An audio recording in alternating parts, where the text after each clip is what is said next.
Dia kata kalau you macam was-was sangat, macam ask question, then Islamic banking is not for you. So you jalan dah dengan konvensional.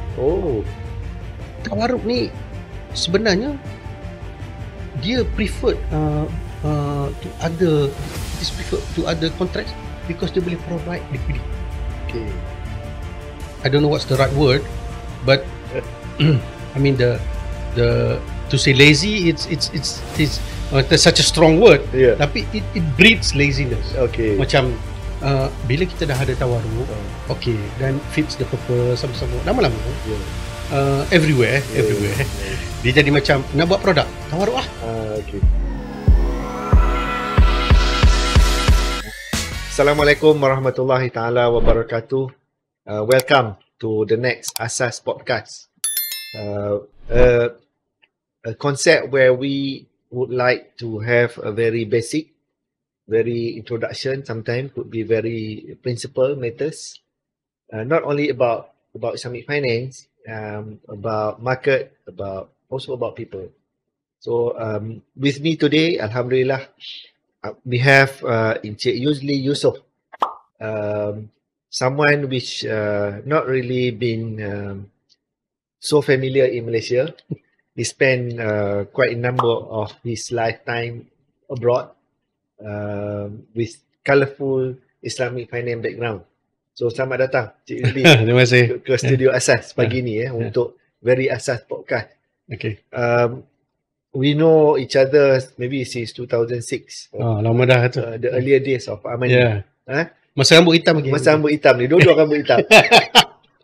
Okay. Cumanya I mean, I have my own reason. I study accounting, I study law, and I end up in Islamic finance. I'm sure you with your legal background, study law, why don't you become criminal lawyer or you doing conveyancing or whatever like your daughter now? Why Islamic finance? Why you end up in Islamic finance? That would be the beginning of our warm up Very Asas Podcast today. Okay. Cerita ni sebenarnya cerita lama lah. Cerita time muda-muda dulu kan. So I did law in UK. Okay. Lepas tu balik tu masa tu about 93 kita masa tu kena buat CLP lah, JPA kan. JPA kena buat CLP and everything. And then kita daripada kampung cari kerja lah. Nak duduk KL kan. Kalau mak bapak duduk KL ada lain. So cari kerja. Dapatlah management trainee Ion Bank. Okay. Ion Bank. Cerita kerja. Lepas tu masuk satu department masa management trainee tu. Masa tu fortunately masa tu lepas kalau cuma kita ingat 83 93 kan. Crisis. So bukan. Bank Negara baru start. Allow boleh buat window. Okay. 90, window. Okay. So masa tu Ion Bank masa tu lah dia majoriti sebab dia asal dari Sarawak kan. Majoriti non-Muslim. Okay. So ada dalam department tu yang muda ni tak ramai yang Muslim. Bukan I don't mean to sound negative lah, tapi maksudnya so me and my boss dia kata, okay, kita nak buat Islamic window, you nak tak masuk? So duk fikir benda ni baru.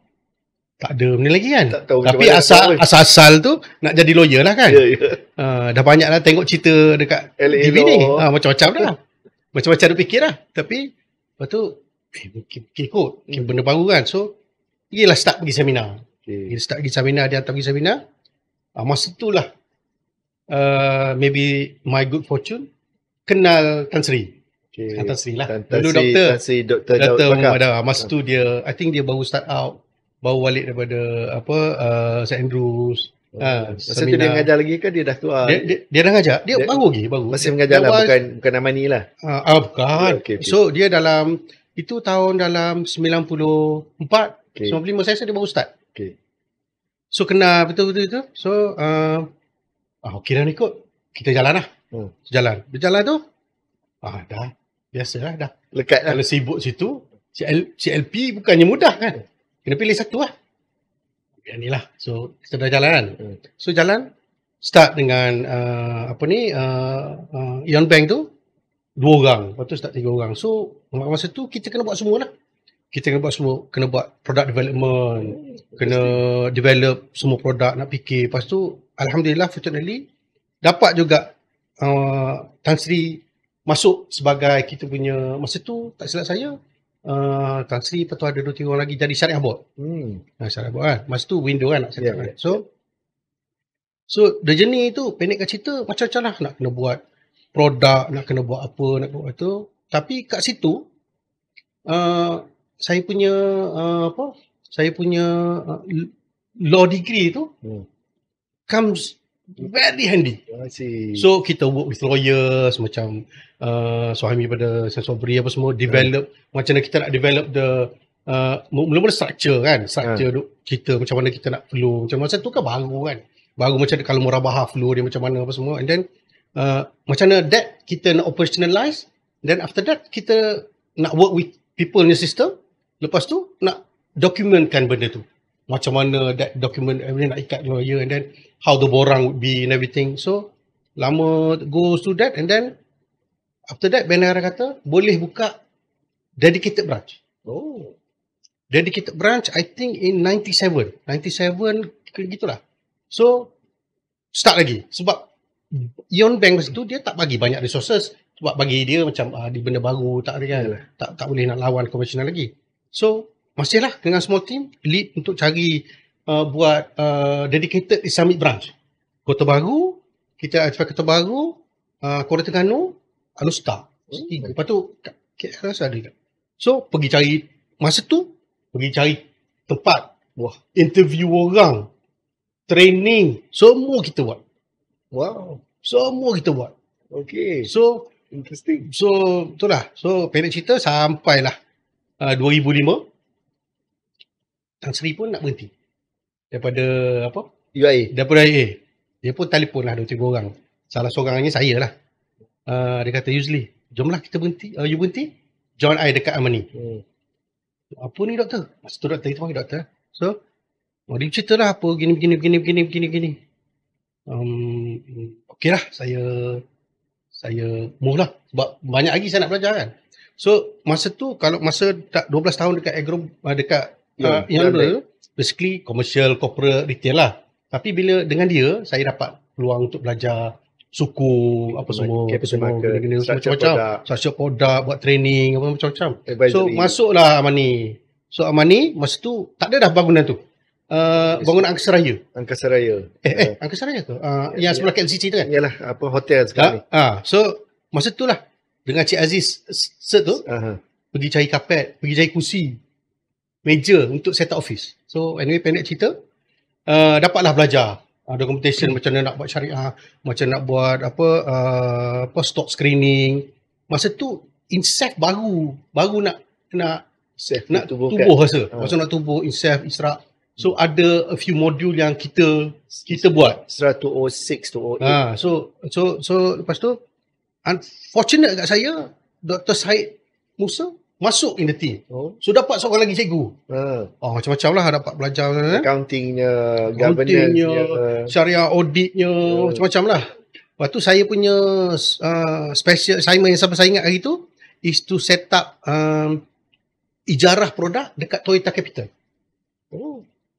So Amani dapat tu. So saya yang banking experience. So saya handle yang set upkan ijarah dekat Toyota Capital.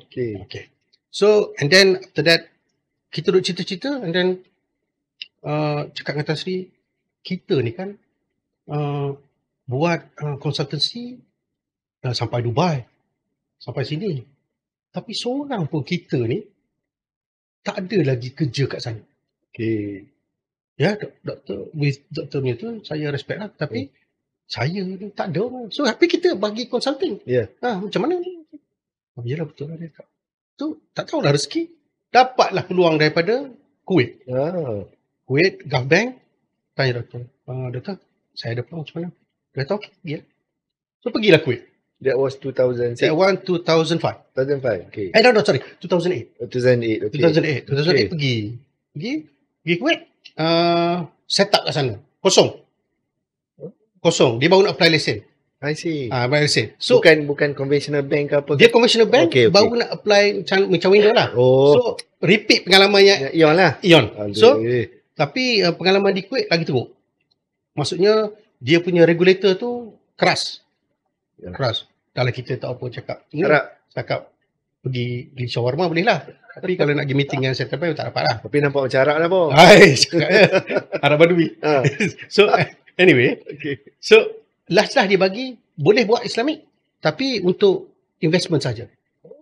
So kita fokus on high net worth individual, buat fund, buat apa. So kita bolehlah jual dalam sekitar 30 million a month. 30 million a month. A month. Kita boleh beli. Jual. Dengan sistem kita train, sistem mostly Lebanese lah, kita train dia apa semua. Dan dia lah pergi sebab dia kan. So fast forward 2013 Oman peluang datang. Oman buka 2012 Disember. So Oman 2013 so dia baru dapat kan. So National Bank of Oman panggil dia kata kita baru start tapi tak ada apa. Nothing. Ada lah branch dia kata tapi you memang kena tu lah. So itu bigger portfolio lah. Maksudnya dia macam as kalau tu you tengok kan Omannya regulation is dia under same license tapi requirement of dia punya framework tu macam subsidiary. So dia ambil hybrid of Malaysia maksudnya Dubai. Yang window tu tapi dia requirement dia subsidiary. Tak payah lesen baru. I see. Okay. So orang yang interesting to note bos saya yang deputy CEO masa tu National Bank of Oman yang bawa saya tu sekarang ni yang ke Oman tu sekarang ni baru appointed governor of Bank Negara Oman. Okay. Oman Central Bank Ahmad Musalmi. Okay, boleh jumpa dia balik lah. Tak apa, dia bawa I think sebulan lepas kot dia. So anyway, so dia dah sampai situ lah. So alhamdulillah. So datang Oman daripada Kuwait nampak pergi Oman tak ada apa. Ada branch tu produk basic ada. Lepas tu Oman ni dia luas luas. So nak kena buka branch. Satu branch tu drive 2 jam. So lepas tu Oman, cerita pasal Oman ni interesting. Oman 2013-2014 is macam Malaysia maybe 95, 96. Maksudnya orang masih tanya halal lah. Saya dah complain. Dia that level. So kalau you tak boleh cerita macam jangan cerita produk sophisticated lah. Kalau complicated dia dah macam tak tahu dia pening dia baca. Ada satu kita punya syariah advisor tu arwah dah sekarang ni. Sheikh Khalfan. Sheikh Khalfan ni dia syariah Omani scholar. Dia banyak buat engagement dekat masjid-masjid lah. So dia cerita lah macam-macam. Orang tanya benda-benda macam tu lah. Benda-benda basic. Orang tanya mengarut-garut. So lala dia cakap, and I like his answer. Dia kata kalau you macam was-was sangat, macam ask question, then Islamic banking is not for you. So you jalan dah dengan konvensional. Okay. Dia cerita dia cakap. Simple. So kalau banyak sangat I dah cakap macam tu, I dah cakap macam ni, you ada je counter, you ada ni, then Islamic banking is not for you. You jalan lah dengan konvensional. Okay. So tapi dia dah arwah itu. So interesting answer lah tu. So masa datang Oman tu then after masa tu business baru like 10 million gitu lebih kurang. Sebab orang tak tahu, so staff pun tak train. The issue in Oman, and I say this with the greatest respect, certain certain ethnicity. Orang Oman ni dia tak suka sangat. Sebab apa? Sebab dia nak stay macam dia tak nak balik. So dia tak ajar. Tapi kalau Malaysian, and member dah cakap, kalau Malaysian we like. Because apa? Malaysian ajar nak balik. Tahu dia nak balik. Nak balik juga dah. So dia akan ajar kita. Sebab dia akan balik. Dia tak akan stay sini. So the difference between Omani and Kuwaiti is Omani dia susah sikit. In terms of stand. So dia nak kerja. Tapi dia tak nak belajar. Tak, dia nak belajar dan dia nak kerja. So you have to teach that. Ya. Kuiti, dia pandai. Tapi sebab dia kebanyakan banyak duit, Dia dia relax. tak nak belajar. Okay. So, masa kat Kuit, dia kata, okay, you buat je. You jangan ganggu I. Okay. Buat je. Kita buat lah. So, maksudnya kalau kita nak kerja sama bila boleh lah. Tapi orang ni, you have to know, up to a certain time, dia akan take over. Okay. Because dia memang, Itu cara dia. itu cara dia and dia memang nak. Yalah. And dia belajar. So itulah. So anyway. So, by the time I left, 2017 gitu, business has grown to over 100 million. Branches dah buka, about 4 or 5. Lepas tu, staff dah train and everything. So, sampai masa nak balik dah lah. Anak pun, saya kecil sekali tu, tak apa pandai cakap Melayu sangat. So, kena balik tu. That's a sign lah tu. So, itulah. Sampai situlah. Yalah. Okay. So, balik Malaysia 2017. Itulah. Tapi takkan muda lagi tak? Tak penjen ke? Itulah. So, what you been doing from 17 until now? Okay. After saya balik tu, saya dapat peluang jadi consultant World Bank. Okay. Consultant World Bank, IFC lah. IFC World Bank Group. So, every time saya cakap ni, orang kata, oh you duduk Switzerland lah. Saya cakap, mana ada Switzerland Bank? Subang. Bukan. Dia hantar assignment tu. Curug Pakistan, curug Karachi. Dia tak ada hantar Switzerland dan benda-benda ni. Tak ada lah. So, yang landmark macam-macam yang besar projek itu yang kita pergi Mizan Bank. Okay. Mizan Bank ni dia nak ambil funding daripada World Bank. So what we are supposed to do, we are supposed to go and tengok ada gaps and then let them fix the gap, then baru funding masuk. I see. So that's what we did lah. Tapi masa tu dia punya mode kerja partly online, partly visit lah. Tapi kalau bila kita visit tu nak pergi office tu kena ada amgat lah. Lepas tu ada tu, so macam office hotel. Nak masuk hotel 3 kali checkpoint. Yalah. Subhanallah. Sekarang dah okey dah sikit. Sekarang okey dah sikit lah kan. Last month trip dah relax banyak lah. Kan? Tak payah. Mungkin dah tak ada bom-bom kan. Tak ada lah. So lepas tu saya continue lah buat consultancy tu macam mostly Saudi banks, ada some Abu Dhabi, and then mostly apa yang dia nak is to develop more products.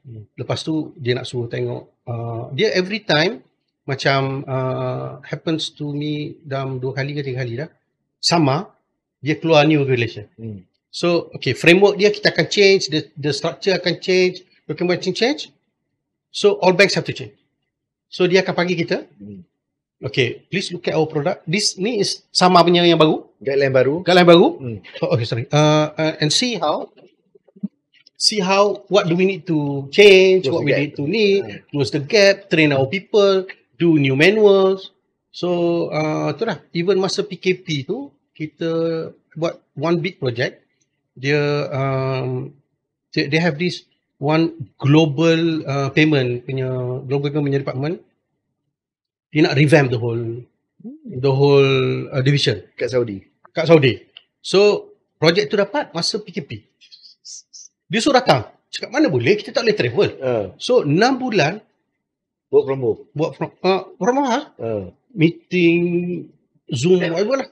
So buka je kerajaan buka bulan 8 bulan 9. Pergi. Dia kata kena duduk sini 3 bulan boleh? Cakap mana boleh 3 bulan, tak boleh lah lama sangat. So anyway, so dah buat, dah pergi train. Tapi what I appreciate Middle East banks ni, staff dia kalau you communicate dengan email ni, dia tak sangat, dia macam Dry sikit lah. if you go, then dia akan cerita problem you.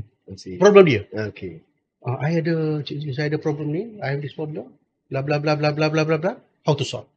So lepas tu dia suka macam kita kata, okay, this is your problem kan, so why don't you do like this. So lepas tu kita bagi contoh. Dia kata, while I was in Oman or while I was in Kuwait, this happens and ni.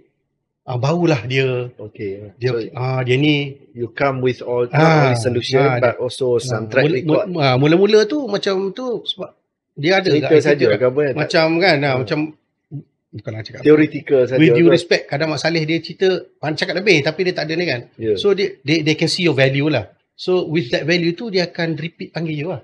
Because they like the personal engagement tu. Kadang-kadang ada lah yang tak masuk dalam skop. Sebililah lah. Yalah. Macam gitu. So itulah sampai sekarang. Terima kasih Yusli on the input untuk first part kita. So kita take a short break untuk masa ni, dan kita akan come back kepada second part untuk discussion yang lebih detail tentang apa yang kita bincangkan daripada part yang pertama tadi. Stay tune. Assalamualaikum warahmatullahi taala wabarakatuh.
Okay, a very nice input from our discussion tadi.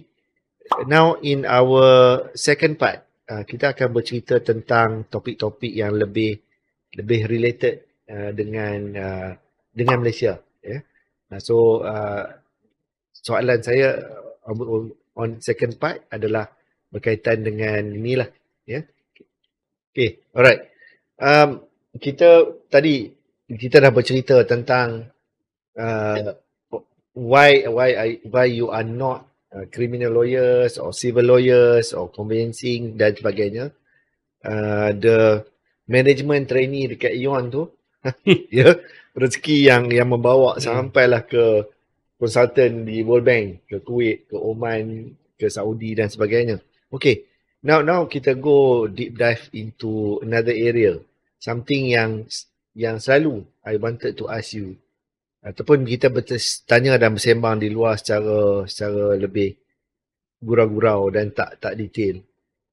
When you started Ion Bank, when you went to Kuwait and also Oman and on Saudi, the most significant thing yang selalu orang akan tengok bila in my case about Islamic Finance Malaysia, Tawarruk.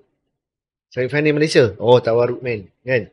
Tapi macam mana acceptance ataupun development of products in other country that you have experienced dengan tak relying sangat on Tawarruk, dan kenapa Tawarruk menjadi pilihan ataupun pada asalnya menjadi solution kepada certain products dan juga certain transaction, dan kemudiannya menjadi satu produk yang over reliable. Kan, sampai Bank Negara dalam annual report last year 2023, sorry not last year 2023, dah bagi hint for Malaysian financial industry to slowly move away ataupun migrate from non-Tawarruk. What's your take out that, Johnny? Okay, I think Tawarruk is a very interesting product. Yeah. For kalau dalam banyak-banyak lah for us to cerita lagi ni lah. Yeah. masa kat Malaysia and even masa kat Kuwait, benda tu tak ada lagi. Masa I awal. think bawa awal very awal. Ha. Awal kan. Hmm. So tapi dah start ada. Okay. Cuma the work I did dekat Kuwait tu tak adalah. Tak ada. Sampai korup. So when I was in Oman, Oman ambil pendekatan tak ada tawaruk. Okay. My personal opinion is largely because dia influenced by masa tu Syekh Taki punya thinking. Patuah. Ya. And kalau at that time, IOP ya. kalau kita visit every the Central Bank of Oman, dia ambil Pakistani officers. Okay, faham. So all are their key people yang the working name dia are Pakistanis. Okay. And these people they subscribe to Syekh Taki Syekh Taki punya. views. So that is how they set up. So masa kat Oman kita buat financing without tawaruk. Okay. At that time lah. Yeah. So tapi dia gaps lah. Gaps maksudnya kalau orang nak cash tak dapat lah.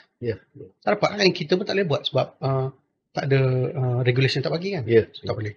So I think it's good in a way, tapi ada jugalah gaps tu yang rasanya sometimes ada genuine need kan. Tapi tak boleh lah. Most of the time tak genuine. Tapi sebab masa kat Oman kita cuba as far as possible to cater for, because tawaruk mostly dia akan go for personal financing. Mostly kan. So kita tengok. Okay, so apa yang tu? So kita cover the major, maksudnya vehicle, furniture. So benda-benda macam ni. So kita cover under murabaha lah. Cuma akan ada gap lah. Orang nak buat something dia tak nak cakap kan. So it's going to be difficult lah for us kan. So tak boleh buat apa. I think masa tu I think School of Thought of Syekh Taki is substance over form and blah blah blah. Kita tahu kan. So in saying that, now dah fast forward 10 years apa semua kan. Kita tengok tawaruk ni sebenarnya I would say a major portion or a big chunk of the development of assets or whatever it is under tawaruk contract. Kan? Tawaruk ni sebenarnya dia preferred to other contracts because dia boleh provide liquidity. So dia ada contribution dia lah. So kalau kita tengok even sekarang, you pergilah negara mana-mana pun, despite the argument, I think the bulk of the assets are under tawaruk contract. Saya rasa lah, I don't have the details. Tapi lepas tu it is so light because it can give liquidity. Macam for example, kita ambil yang paling mudah, personal financing. Okay, dapat cash, you buat apa-apa. Dan kalau kita nak beli kereta, nak beli kereta je kan spesifik. So tak ada ruang lah nak pergi langsung. So kalau kita tengok macam kat Middle East, dia dah adopt tawaruk. Of course Saudi diorang kata land of tawaruk. Dubai pun banyak buat tawaruk, certain things kan. Lepas tu kat Malaysia, Indonesia, personal financing banyak kan. Lepas tu kat Afrika dia buat microfinance baru kan. Lepas tu macam Europe dengan North America pun dah bila nak buat apa yang paling senang? Tawaruk. Tawaruk lah paling senang. Macam kalau kita tengok macam case tadi, contoh-contoh kan. Macam kat Malaysia, personal financing tawaruk. Sekarang ni rumah pun tawaruk. Okay, tak apa tu kita cerita lepas ni. Lepas tu macam kalau raising fund dekat Middle East, tawaruk. So sampai ke Switzerland apa semua. Kalau Islamic tawaruk because it's easy kan. Lepas tu macam macam saya cakap tadi, kalau Afrika yang dia nak buat financial inclusion, apa semua tu microfinance tu, dia terpaksa buat tawaruk lah. So kalau you tengok sebenarnya big contribution for tawaruk lah, despite the comment, the comment of, I think the one of the main comments is substance over form lah. Macam dulu even kat Malaysia ni pun, masa dulu kita start, 2008, 2009 tu, ada yang scholar-scholar atau lecturer-lecturer yang kata, apa, because I ingat masa tu, Tan Sri Datuk Bakar is one of the person yang say, it's okay, I mean, you can do it. Championing. Championing kan. So, macam bagi dia, is it legal? It is legal. Syariah comply? Syariah comply? Comply. Yeah. Cumanya, kalau kita tengok pada sekarang ni, after over a period of time, maybe we should look at something beyond kot. Macam, okay dah comply, I think maybe we should look at the reason. Masa tu mungkin it's necessary. It was the simple or the lowest hanging fruit lah masa tu. Yes. Okay. Lepas tu kita ada gap. Okay. Gap yang kita nak fill. So it's either that tak ada langsung. Okay. Macam somebody told me, and I like the analogy. Dia kata, if you believe in the ayat, wahallallahu bai' wa harrama riba, so banking commissioner is hitam. Yeah. Hitam. Dia kata it's black. It's black. Ni cerita lah. So lepas tu, and what you want is white. Yeah. Right? What we have now is grey. Maybe grey. Okay. Because ada some people argue it's white, some people argue it's so let's say it's grey. Okay, faham. Would it be grey better than black? Black dah tentu black dah. So I look at the analogy, I cakap, makes sense. Makes sense kan? So anyway, so kita tengok banyak contribution dia yang macam kat Malaysia kan. Macam-macam yang dia dah contribute lah. Cuma we'll talk about bila dah jadi macam tu, what does it lead to lah. Okay. Tadi Cik Yusli bercerita, I mean you share about your experience in Oman, in Kuwait, in Saudi, and also you also share some of your case study or your finding on tawarruk lah kan, cerita tentang tawarruk di tempat-tempat lain. Cuma we agree, accept that tawarruk was the solution when we really need that awal-awal dulu, and it is also, I would say, among the best solution for liquidity and also for personal financing yang banyak consumer mencari. Adalah yang beli kereta, beli rumah, beli aset, but for personal financing, for business financing, kan, for overdraft, for example, tawarruk is still the best. Okay, itu satu hal. Now, while kita nak migrate from tawarruk to another option, closing the gap yang produk-produk yang over reliable ada sekarang ni, kita nak juga move forward, nak cater for the opportunity for green, for ESG, for better economy products yang sustainability. Kan? Where and how do you see the role of tawarruk dalam produk-produk ni dan juga dalam our industry moving forward? Okay. Kita tak nak miss the boat on sustainability, ESG, green dan sebagainya, but you know, kita nak cari alternative ataupun nak slowly migrating. Maybe in the segment tu nanti kita bercerita tentang regulator ke ataupun macam mana stakeholders nak buat kan, but for now, what's your take up on benda tu? Okay.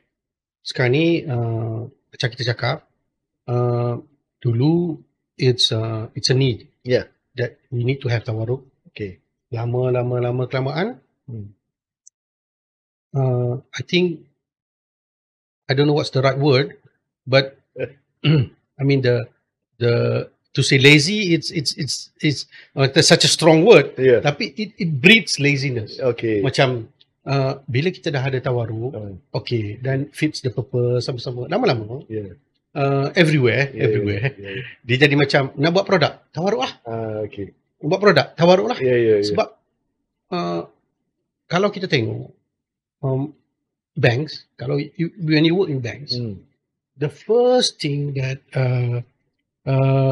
orang akan tanya, you propose a product proposal to management committee. Correct. Ijarah musyarakah. Fantastic. Great model. Lepas tu dia tanya, sistem boleh kata. Okay. So sistem budak IT kata boleh maybe 6 bulan hingga setahun Baru boleh ready. baru boleh kita nak test apa semua. Berapa pula kos? Adalah $1 juta. Kita kena panggil ni sebagai contoh sebagai contoh. Kita kena bagi balik buat some Sistem program baru apa semua, upgrading nak test apa semua. Tapi kalau kita buat tawaruk ada dah model dah. Kalau itu dah ready dah. So Esok boleh jalan. esok boleh jalan. Okay.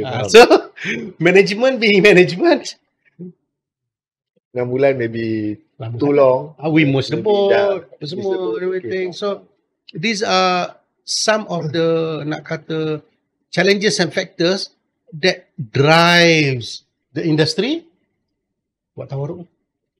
Easy way out. Easy way out. Okay. So tak payah nak fikir Taklah lazy tapi easy way out lah.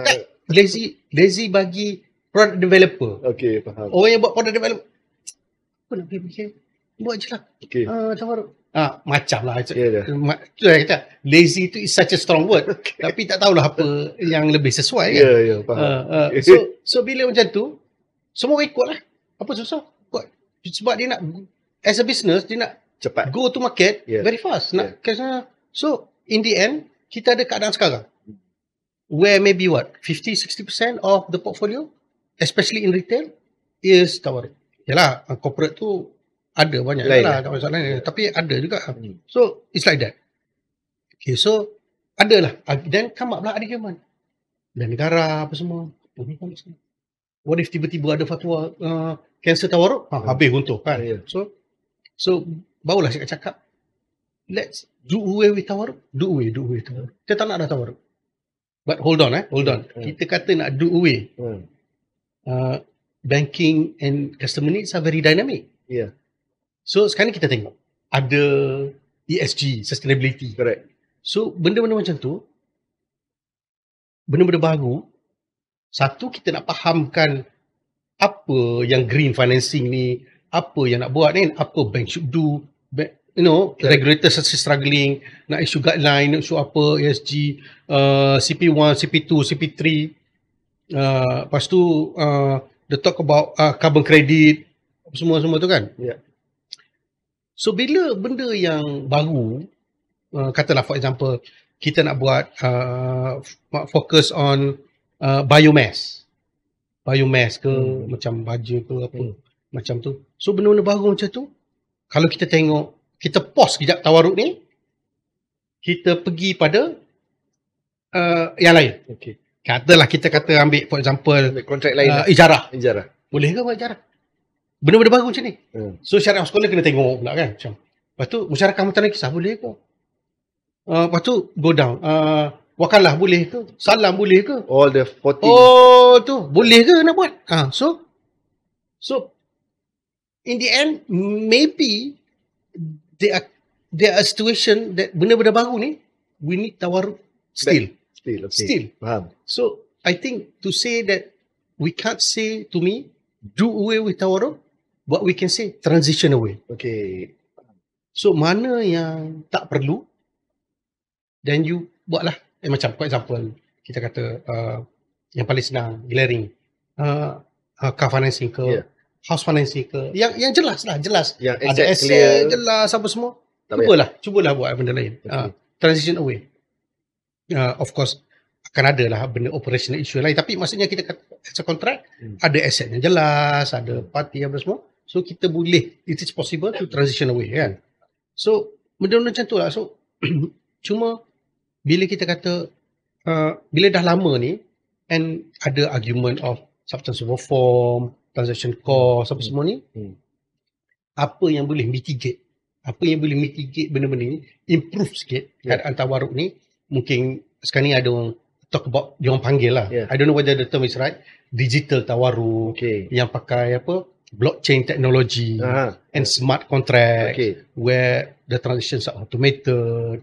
And kalau dulu saya ingat-ingat zaman-zaman dulu akan ada orang cakap, oh yang ni kena sign dulu, lepas tu baru yang ni accept. So the issue of sequential. So all that can be programmed. So kita cuba close the loop of certain things kan. Yeah. So automated transaction, and maybe with automation, hopefully the transaction cost Cheaper. is cheaper lah. Okay. Kan. So benda-benda macam tu kita boleh buat to improve the tawaruk itself. Yeah.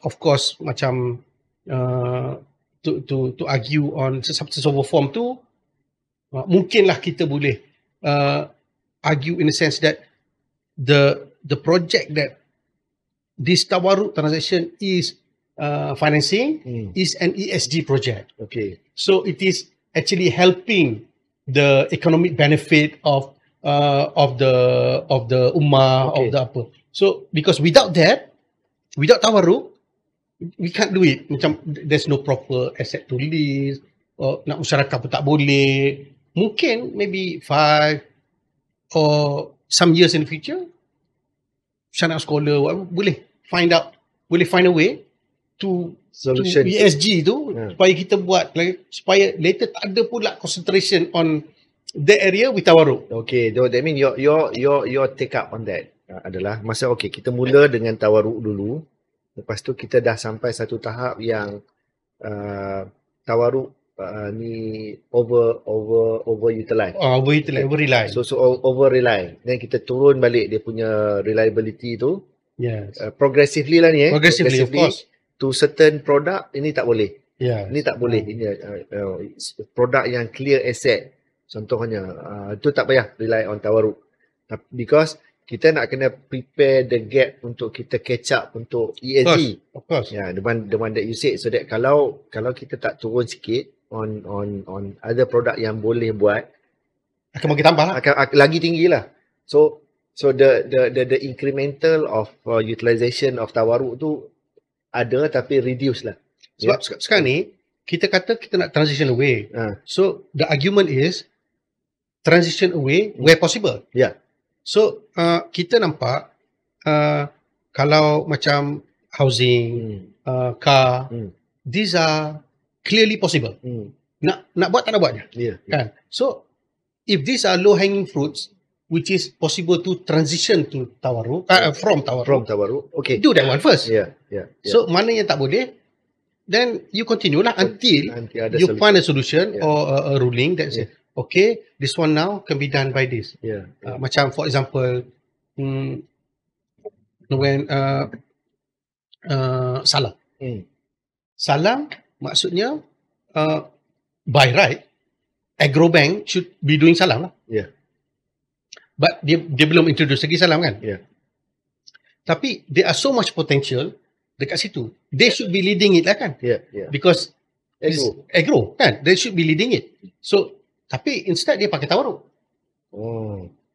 Dia pun pakai tawaruk juga. Dia pakai tawaruk juga. Adakah okay, you talk about product development tadi, system. Adakah juga isu dari segi risk factors. So tawaruk is less risk exposure. Correct. So sekarang ni kalau as we know, macam different contracts bring different risk kan? Correct. For example, katalah mudharabah. Mudharabah is risk dia dekat orang yang bagi capital kan? So there might be operational problems there kan? Maybe risk issue apa semua, risk concentration. Macam salam. Banyak juga risk pada fund provider kan? Cumanya uniknya di sini, Agrobank is funded, dia banyak fund daripada government. Because government pump in money 200-300 million a year to develop certain sectors. For example, kita kata modern agriculture through mechanization and modernization. So dia bagi cheap funds. Cheap funds through government initiatives, macam like 2%, 3% monthly rest. You cari mana-mana pun dalam dunia tak dapat. Tak dapat. Actually banyak government melalui Kementerian Pertanian provide funding untuk agriculture modernization. So Agrobank is the best, is in the best position to do that because there's virtually no funding. Okay. So Right? risk exposure. Risk exposure is different. Yeah. Risk exposure is different. Kalau kata for example Maybank buat, risk exposure is different. Depositor. Cost of fund naik, depositornya. So maksudnya if kementerian setuju dengan structure salam tu apa semua, then should be okay because the government is selalunya yang saya faham lah, I might be wrong. You do everything to collect the money back. Yeah. But if genuinely fail, because agriculture banyak risk kan. Yeah. So you don't have to buy balik. Yeah. So in terms of agrobank, dia tak ada risk of that funding. Kalau on says so dia in the best position to test it out. Kalau dia nak lah. Yeah. Kalau dia nak. So sebab kalau katalah for example Maybank nak start salam, it's not dia cakap this is agriculture bank kan. Yeah. So itulah. So maksudnya tu maybe satu produk yang basically lebih spesifik untuk dia lah. Okay. Untuk dia try kan. Okay. Yang lain tu tapi banyak yang benda-benda lain tu boleh lah ijarah ke apa ke. Yeah. And everything. So boleh lah lari lah. Okay. Daripada Tapi baru tu. the normal argument yang orang selalu sebut adalah tengok Oman, tengok Jordan, tengok Pakistan, tengok other country. Dia tak pakai tawaruk, dia okey je pun. Betul. So kenapa Malaysia nak kena pakai? Adakah the ecosystem berbeza? Mungkin cost of fund contohnya di Pakistan, cost of fundnya berbeza. So money circulation in Pakistan lebih as compared to other country. Oman sama juga, the liquidity tu memang available banyak. So maybe adakah sebab liquidity availability in those country So dia as tak buat. compared di Malaysia, kan, sebab kita terpaksa create the liquidity. So tak bolehlah compare Malaysia dengan other country on tawaruk buat tak buat je. What's your take up on that? Okay. Kita ambil Pakistan. Pakistan by regulation, so tak dibuat lah. Yeah. So there's nothing you can do lah. Okay. Kan? So tak ada apa lah by regulation. Tapi Pakistan, even murabahah, kita ambil murabahah. Okay. They are on a different school of thought daripada kita. Okay. So kan, for example, I give you an example. Kita punya discussion dengan Mizan Bank. Dia nak buat murabahah on benda tu maize, jagung kan. Maize jagung. So dia nak jual beli tu daripada ladang tu, daripada store. Maksud dalam guni kan. So dia punya officer actually travel to the warehouse tu and to say, as to say, ni guni ni bank punya. Then I jual pada you. Kita pun ada. Kita tak buat sampai tahap tu Kita lah. tak buat tahu. Okay. So dia punya framework and the thinking of people tu macam tu. So maksudnya okay, dalam warehouse tu this 10 guni ni yang bank finance. Yang ni so has to be identified. Yeah. So it's very active murabahah. Kita mana ada murabahah kalau murabahah yang kita kata tak ada isu ni. Tak ada pun kita pergi betul yang ni kan tak ada tak identify, tak separate, tak setahap tu lah. Setahap tu. Faham. Alright. Cumanya bila kita bincang-bincang soalan tu pula, kita kata kalau macam ni bank boleh venture into a warehousing business. Okay. Out of that discussion. Yeah. Maksudnya bank buat je warehouse. Yeah. So apa yang dalam tu Bank punya. Okay. Lepas tu bank boleh pula dapat income sewa warehouse tu. Sewakan macam. So because it has to be in a possession kan, kalau because the issue of insurance kalau terbakar apa semua kan. Identifiable. So dia very very very active. So macam tawaruk tu dia tak boleh buat apa lah. Yeah. Okay. What is similar to Malaysia? Dubai lah. Okay. Dubai. You tengok lifestyle orang, understanding orang kan. Dia pun banyak tahu juga. Tawaruk juga Sebab macam saya rasa satu the people needs, nak beli tu, nak beli ni. Macam kata for example, kalau dulu masa awal-awal kita kata okay, kita buat murabahah nak beli consumer goods rotating limit kan. So dia ada macam satu master limit 20,000, and then bila dia draw down satu ada ni, then dia akan pay off, so ada sub kan. Yeah. Every time dia buat. Yeah, utilize. Yeah. Tapi as human needs grow, Hmm. kejap I nak beli iPad, dan kejap I nak beli tu, Hmm. dan kejap I beli ni. Hmm. So the murabahah punya sub account tu Dah tak workable. becomes impractical. Yes. Okay. Faham. Is this solution? Tahu. Yes. Okay. Okay. Anak, sama juga nanti mungkin kalau everyone talking about buy now pay later. Macam-macam. Boleh buat ke lain pada tawaruk? Itu kena tengok sama ada apa yang dia nak beli tu. Iyalah. Mungkin kalau dia buat ijarah, mungkin the rent tu can be paid later. Tak pastilah. Okay. Mungkin lah. Dia katalah dia nak buy now pay later. Ada aset kan? Kalau kita kata ada aset, so murabahah pun boleh nak pay later kan? Ya. Bukan murabahah tak perlu pay on the spot. Can pay later, can pay installment. Ya. Can be done as long as ada aset. Ya. Masalah tak ada aset. Ya. Macam kita kata tadi yang murabahah, rotating murabahah tu, Hmm. you can have that, or you can have one account. Dari segi administration and operational systemnya apa semua, Itu. dia cepat, this is mudah lagi lah. Okay. Kan? So in a way kita kena tengok juga lah, kita kena faham, kita kena understand bank punya operational constraint and this and that. Maybe lah, tapi because what's important, syariah compliant ke tak? Compliant kan? Saya complain. So sekarang ni saya cakap tu lah, kalau certain things you tak boleh lah. Ya. Macam katalah consumer goods apa semua, Ya. operationally is this, okay lah, you want to be ideal, but still things are not ideal in the world kan. So mana yang tak boleh, you stay lah dulu, sementara you ada yang lain. Mungkin kita kena ada satu table lah, progression. Mungkin lah. 2025 berapa persen, Yeah. apa produk, Tapi- 2026 Yeah. dan sebagainya dan seterusnya lah. Tapi macam benda yang dah jelas, rumah, kereta, tak perlu dia kata urut. So mana yang boleh, orang kata boleh jalan dulu. Boleh jalan dulu. Boleh buat sikit, jangan Boleh tak boleh. buat, jangan tak buat Kalau tak langsung. boleh buat sikit, jangan buat semua kan.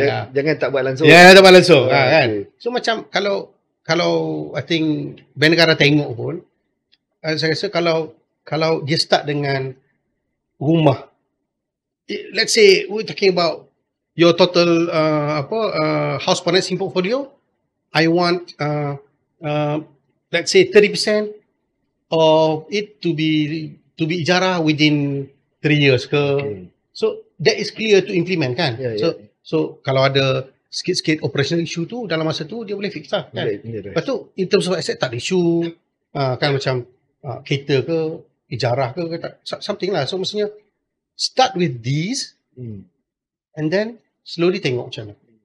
Tapi I think it has to be mungkin asas can play a role, macam constant engagement dengan banks, dengan product developers and operational people and syariah. Macam mana kita nak buat, ada discussion, ada apa. Kadang-kadang dalam meeting you don't find this solution. Dekat kedai kopi you Duduk sembang tolak tadi. Boleh. kalau kita buat macam tu ya. So macam kadang dalam meeting kalau meeting kita tahulah, kadang junior ada idea but dia rasa takkan nak cakap kat sini, nanti orang lagi pandai-pandai kan. Ya. So it has to be like a free flow punya tu, then because good ideas came from anywhere kan. Correct. Betul. And orang yang sini-sini kena be open lah. Yeah. Okay, you have this idea. Okay, let's test your idea. Okay tak? Because what's important, I think for the banks, and I think for the defense of the bank, if you can give them something yang operationally equally efficient, Okay. why wouldn't they take it? Yalah. So that's supposed to be not just commenting, not just Jangan not cakap tak just boleh. blaming, Oh ni tak boleh. but you must come with a solution. Yeah, You come must with a come solution. with the Okay. process flow so that benda tu Macam boleh mana? tested. Kan? Macam and you can do this if you were in the bank, or if you dah kerja bank, then you know. Okay. Because some some consultants or let's say consultant or syariah consultant whatever it is, dia tak pernah kerja bank pun. Yalah. Dia tak pernah kerja bank, dia tak pernah Tak pernah tapi setting lengan, tapi dia pandai lah. Dia mungkin ada 3 PhD or whatever it is. Tapi bila dia suggest a solution on paper, it's great kan? On paper it's great and this and that. Tapi orang yang buat tu, orang yang dekat dalam tu, practicality tu macam mana? Kalau orang produk tu dia kena pergi cakap dengan syariah tu pula dengan operation IT kita buat macam ni. Macam mana tu nak buat? So it has to be also practical and implementable. Total solution lah. So that kita faham every bank dia akan ada kekangan dia masing-masing. So macam mana kita boleh dengan kekangan dia tu kita boleh tolong dia to achieve what bank negara wants to. Okay, faham. Tapi bank negara pun kena lah macam dengar lah. Macam tahun depan I nak 50%. Nak buat. Yalah. So far pun bank negara tak. Yalah tak maksudnya. Numbers. Sebab kalau you extreme macam buat kan. Yeah. Tapi kalau you macam dengar, okay, engage, panggil orang, tanya macam mana kita boleh buat atau boleh buat. I think banks are like, okay, we can do this. Our risks are all covered. Because sekarang ni dah berapa tahun dah kita ni 30 tahun Islamic banking ni. It's not enough dah. That buatlah sebab Islamic. No. Come on. Bukan sekadar nak taruh nama Islam ataupun ni bukan tahun 1990 lebih, tak ada dah ni. So kena tengok the financial risk is okay ke tak. Operational risk ni macam mana, reputational risk pun kena fikir, macam-macam sekarang kena fikir. So itulah. Tapi berbalik kepada kita ESG tadi, so I think we may still need tawaruk for certain things yang kita nak buat dalam ESG lah. Maybe certain things boleh di cover oleh masyarakat or whatever, tapi I suspect that we still need tawaruk somewhere somehow. Cuma I think macam cakap tadi, mana boleh jalan dulu, transition dulu. Dan kita tengok macam mana. Okay. We have covered our second part. We'll take a short break before we go to the last part and also the conclusion. Thank you very much for your input.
Okay, so as a conclusion, kita dah almost 1 hour.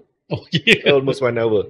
So your advice to scholars, syariah fraternity, and also to the stakeholders dalam industri sekarang. How you wish Islamic finance ni moving forward dengan kekangan yang ada, dengan opportunity yang ada, ya. ESG memanglah ada beberapa kekangan. Tapi kalau kita slow, kalau kita neglect, kita miss the opportunity juga. Ya, betul. So beyond that, you talk about digital tawaruk tadi. Apa lagi your advice to especially asas member and the syariah fraternity from your experience overseas and local? I think kalau kita tengok Malaysia sekarang ni and I think the better part of these 30 years has always been in front. Yeah.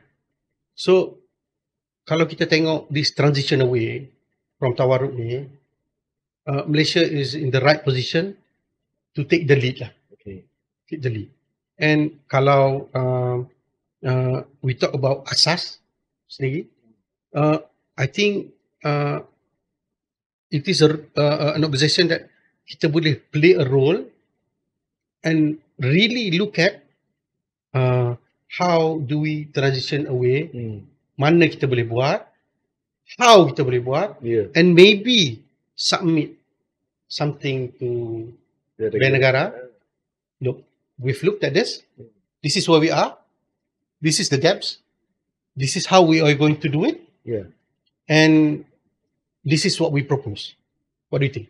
Yeah. And let us try together. Let us try together. Let's see what do you think. So but we have a plan. Maksudnya. Yeah. Macam sekarang ni ramai orang cakap lah.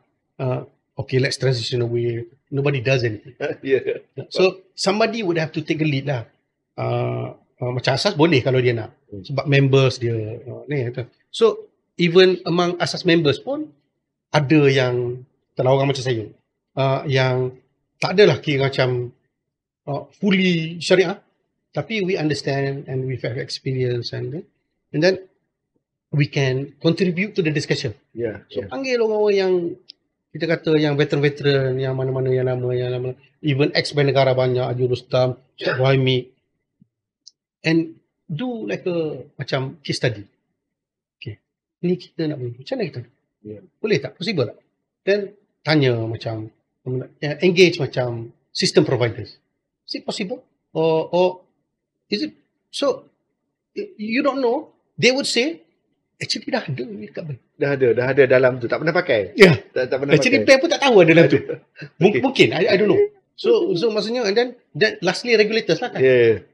Because regulators, kalau you go with them something yang not a problem but a solution, Okay. Should be okay. InsyaAllah they should be okay lah. Yeah. And let them evaluate lah kan. Yeah. So I think macam sekarang ni pun asas dah buat macam-macam engagement apa semua.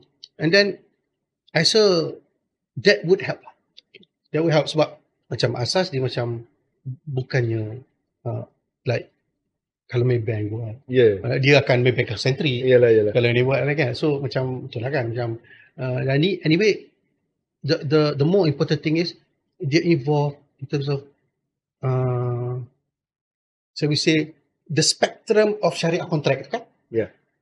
The spectrum of syariah contract yang kita nak pakai tu kan, and applicability tu, and all this have to be reviewed and approved somehow by the Sharia SAC, which are members of Asas. Okay. So it's basically Asas interest to Within the stadium lah. within the stadium to have that discussion too. Okay. To say, come on, look, we Sharia scholars, we think this can be done, and this is where we are. We see the gaps, and we think this can be filled like this, and this and this and this, and yang ni boleh jalan dulu, yang ni maybe next phase, and then kita kena monitor the effect apa semua.